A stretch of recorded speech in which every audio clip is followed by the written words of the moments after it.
Hello friends, எல்லோரும் தீபாவளிக்கு ready ஆகிட்டிங்களா? வீட்டில் பலகாரம் செஞ்சிட்ருக்கீங்களா? தீபாவளினாவே நமக்கு நினைவுக்கு வர்றது அதிரசம் தாங்க.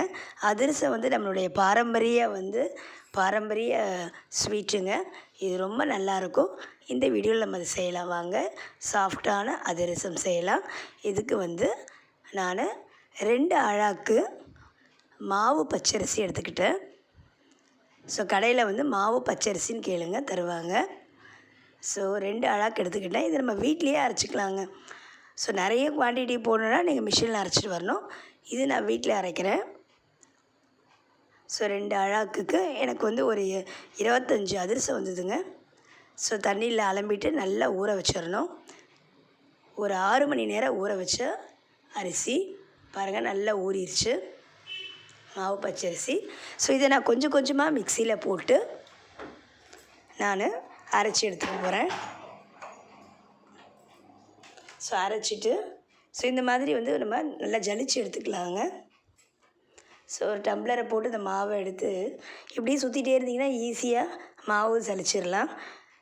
மாவு சிந்தாமல் ஜலிக்கணும்னா இந்த மாதிரி பண்ணிங்கன்னா சிந்தாமல் ஜலிச்சிடலாம்.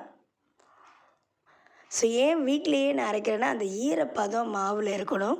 ஸோ அப்போ தான் நமக்கு அதிரசம் ரொம்ப நல்லா டேஸ்டியாக வரும், பிரிஞ்சு போகாது. மாவு சூடேறாமல் பார்த்துக்கணும், அதுதான் ரொம்ப முக்கியமான விஷயம் அதிரசத்தில். இங்கே பாருங்கள், நல்லா ஜலிச்சாச்சு. ஸோ இப்போ நாம் பாகு எடுக்கலாம். நான் 2 அழாக்கு, அதாவது அரை கிலோ பச்சரிசிக்கு 1/2 கிலோ வெல்லம் எடுத்திருக்கேன். ஸோ அதில் கொஞ்சம் எடுத்து வச்சுட்டேன். ஸோ அதை ஒரு 400 கிராம் 450 கிராம் நம்ம வெல்லம் எடுத்துக்கலாம். பாகு வெல்லம்னு கேட்கணுங்க கடையில். பாகு மறக்காமல் கேட்குறது பாகு வெல்லம். ஸோ அதுக்கு கொஞ்சமாக முழுகிற அளவுக்கு கொஞ்சம் தண்ணி விட்டு பொடி பண்ணி தண்ணி விட்டு நம்ம பாகு காய்ச்சிக்கலாம் பாருங்கள். ஸோ பாகு ரொம்ப ரொம்ப முக்கியம், பாகு பதம். ஸோ மாவும் நான் ஜலிச்சு வச்சுட்டேன். இப்போ பாகு பதம் பார்க்கலாம் பாருங்கள். பாகு நல்லா கொதிச்சுட்டு வருது. ஸோ ஃபஸ்ட்டு நம்ம வெள்ளத்தில் ஏதாவது தூசி இதெல்லாம் இருக்கும் இல்லைங்களா? ஸோ அதுக்காக முதல்ல நாம் இந்த வெள்ளத்தை ஃபஸ்ட்டு நம்ம வடிகட்டிடலாங்க. ஸோ வடிகட்டிட்டு நல்லா நம்ம பாகு காய்ச்சலாம். ஸோ அதிரசத்துக்கு முக்கியமானது குவான்டிட்டி. எவ்வளவுக்கு அரிசி போடுறோமோ அந்த அளவுக்கு கொஞ்சம் கம்மியாக வெல்லம் போடணும். ஸோ 400லேருந்து 450 கிராம் போட்டால் போகிறோங்க இதுக்கு. இப்போ பாருங்கள், நான் வடிகட்டிட்டேன் வெல்லத்தை. பாகு வெல்லம் கலர் எப்படி இருக்குது பாருங்கள். ஸோ இதுக்கு அடி கனமான பாத்திரம் எடுத்துக்கணும். நான் குக்கர் எடுத்துக்கிட்டேன். ஸோ இப்போ நல்லா பாகு நல்லா கொதிக்க விடணுங்க. ஸோ இதுக்கு பாகு பதம் அது கொதிக்கும் போது என்ன பண்ணலான்னா, நம்ம சுக்கு இருந்தால் சுக்கு தட்டி போட்டுக்கலாம். நான் ஏலக்காய் தட்டி போட்டிருக்கேன், ஏலக்காவும் போட்டுக்கலாம். பாருங்கள், நல்லா வாசமாக இருக்கும். ஏலக்காவை நல்லா தட்டி 2லேருந்து 4 ஏலக்காய் போட்டுக்குங்க. சுக்கும் போட்டாலும் ரொம்ப வாசமாக இருக்குங்க. சிலர் வெள்ளை எள்ளு கூட போடுவாங்க. எல்லாமே சுவையை அதிரசத்தோட சுவையை இது ஆக்கும். இதில் நான் நெய் விட்டுருக்கேன். நல்லா 2லேருந்து 3 ஸ்பூன் நெய் விட்டுக்குங்க. ரொம்ப டேஸ்டியாக சாஃப்டாக இருக்குங்க அதிரசம். பாகோட இது இப்படி கொதி வரும்போதே பண்ணணும். பாருங்கள், இப்போ பாகு பாருங்கள், இந்த மாதிரி ஒரு கம்பி பதம் வரணும். திக்காக ஒரு கம்பி பதம் வரணுங்க. பாருங்கள். ஸோ இதுதாங்க பதம். இந்த நேரத்தில் நம்ம ஸ்டவ்வை சிம்மில் வச்சுட்டு நம்ம மாவை கொஞ்சம் கொஞ்சமாக போட்டு கிண்டணும். ஸ்டவ்வை ஆஃப் பண்ணிடலாம். பாருங்கள், வந்துருச்சு பாகு. ஸோ இப்போ பாருங்கள், பாகு வந்த உடனே நம்ம ஸ்டவ்வை ஆஃப் பண்ணிவிட்டு நம்ம ஜலிச்சு வச்சுருந்த மாவை கொஞ்சம் கொஞ்சமாக நம்ம இதோடு சேர்த்துடணும். சேர்த்து ஒரு கையில் மாவை சேர்க்கணும், இன்னொரு கையில் நம்ம இந்த மாவை கிளறி விட்டுகிட்டே இருக்கணும்.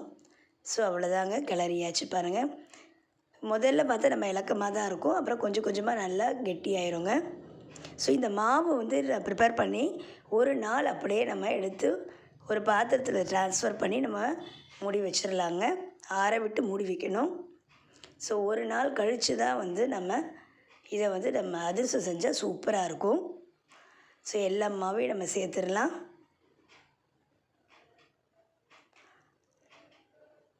ஸோ நான் முதலே சொன்ன மாதிரி நம்ம அரிசியை வந்து நம்ம இப்போ நீங்கள் நிறைய செய்யணுன்னா வந்து நீங்கள் மிஷினில் கூட அரைச்சிட்டு வரலாம். இதே மாதிரி ஈர அரிசியாக இருக்கணும், ட்ரையாக இருக்கக்கூடாது. நல்லா ஊற வச்சு ஈரம் இருக்கிற அரிசியை கொண்டு போயிட்டு ஈர அரிசி மாவுன்னு சொன்னாவே அரைச்சி தருவாங்க. ஸோ அதை நீங்கள் மிஷினில் அரைச்சிட்டு வந்துட்டு உடனே வந்து நம்ம பாகு ரெடி பண்ணிவிட்டு செஞ்சிடணும். மிஷினில் நம்ம அந்த அரிசி மாவு சூடு ஏறாமல் பார்த்துக்கணும், அதுதான் மெயினு. பாருங்கள், நான் எல்லாத்தையும் சேர்த்துட்டேன். கொஞ்சம் கொஞ்சமாக சேர்க்க பாருங்கள் கெட்டி ஆகிட்டே வருது.